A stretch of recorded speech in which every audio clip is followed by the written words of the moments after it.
Hello and a very warm welcome back to my YouTube channel. And today I want to talk about the real estate market in Romania's capital, Bucharest, and give you 10 reasons why I think it could be a good place to put your money in the real estate market. I will also give disadvantages and my conclusion at the end. So let's get straight down to it. Number one, real estate in Bucharest is very, very cheap. So we're looking on average at around 1,500 euros per square meter. And that compares very, very favorably to almost all European capitals. Number two, let's talk about the steady prices over the last year or so. Now, whilst a lot of cities in Europe and around the world have seen a boom in prices over the last year, this has not happened in Bucharest. Prices have been going up, but very, very slowly they've crept up. So it could be a sign that it may be a good time to get in.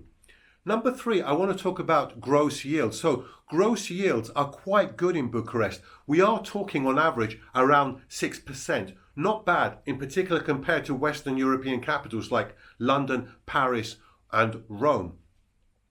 Number four, I want to talk about something very important, the low taxes. So rental income tax is only 10% in Romania, and you do get generous deductions of 40%. So 40% deductions are allowed and without any supporting documentation. Now, there's also no capital gains tax. However, there is a transfer tax of 3%, but no capital gains tax is excellent. And even with the 3% transfer tax, you'll only pay that over 450,000 lei, which is over around 90,000 euros. Property taxes are low. There are no local taxes in Romania. There are no wealth tax, and generally there are no inheritance taxes either. There are, except in relation to transfer of real estate in certain circumstances. But here we are only talking about 1%. So taxes are very, very low in Romania. And that's very, very important when it comes to the real estate market. Number five, there are very few restrictions on foreign ownership. So there are no restrictions on buying dwellings, such as apartments, for foreign nationals.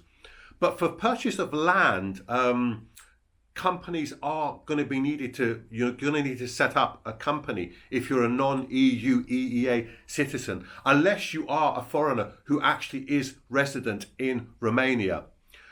Number six, I want to talk about the low government debt to GDP, and I'm sure many of you have heard me talk about this before. Now, it has been going up, admittedly. In 2018, it was only 34.7%, and it has risen. It did rise to 47.3% in 2020 due to the pandemic, obviously. But it is much, much lower still than pretty much all Western European countries, namely UK, France, Italy, Spain, etc.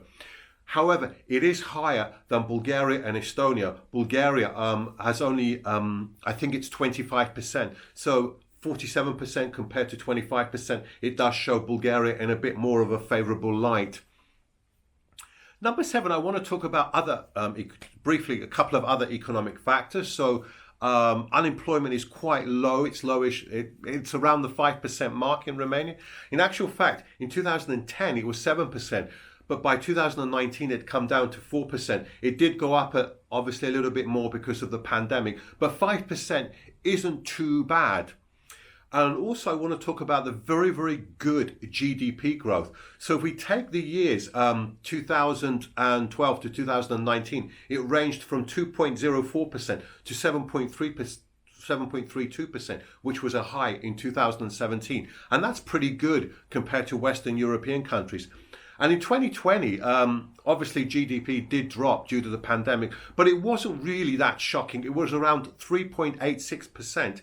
And that's pretty good when you compare that to, let's say, the UK, which dropped by 9.9%. Interest rates also in Romania are quite low. Number eight, I want to talk about the growing mortgage market. So it is very small still by international comparables, but it is increasing. Since 2015, we've seen around double-digit growth every year. And this can only be good, I think, for the real estate market in going forward once there are more mortgage approvals. Number nine, Romania is more pro-landlord than most other European countries, so that's good. Number 10, increasing tourist arrivals. So from 2010 to 2019, this figure has more than doubled in Romania, and this is excellent for the Airbnb market. And I think hopefully once we're fully over this pandemic, I believe the figures will go up even more. That said, I've said a lot of good things about Bucharest and Romania, but it's worth noting there are 2 or 3 disadvantages. The first one is exchange rate. So unlike, for example, the Bulgarian lev, which is tied to the euro, this is not the case with the Romanian lei. And it has actually gone down a bit over the last 5 years. So in December 2016, 1 euro would have got you 4.50 lei. But in 2021, 1 euro gets you 4.95 lei. So there is a currency risk factor in Romania, which you don't have in many other European countries. Number 2, Bucharest does have a bit of a declining population. It isn't amazingly serious, but the population is declining. So in 2010, the population of Bucharest was 1,859,000. And in 2020, this had dropped to 1,794,000. And by 2035, the population is expected to drop a bit further to 1,755,000. Now, as I say, population drops are never a good thing for the real estate market, but it's not such a heavy decline as in other countries. Number 3, there is corruption as well. I think it's a lot better than it was 10, 15, 20 years ago. Absolutely. When I was very young, corruption in Romania was terrible, but it has improved a lot. But there is corruption. So please, if you do decide to buy in Romania or Bucharest, in Romania, just please do your due diligence with lawyers, accountants, etc. Number 4, also there is VAT on new builds of 19%, so that's quite hefty. Although in certain circumstances, you will pay 5% VAT. I think it's something like you have to I think it's a first-time buyer, so there are certain conditions. I think the property has to be less than 120 square meters, and I believe it has to be worth less than 450,000 lei. But please do check that out. So another thing which I think potentially from renting out could be a disadvantage. Romania has the highest home ownership in the world. I think it's above 96%. So in certain areas you may have difficulty renting. So where should you buy in Bucharest? Well, I think this is a definite case again for the absolute central civic part. So the central part of Europe, of Bucharest, I should say, where you have government buildings, businesses, cafes, and it's popular with tourists. So you can rent to expats here, fairly well-off locals, or you do your Airbnb. You could also buy in the Old Town. You should do okay there, and you should be able to rent in the Old Town.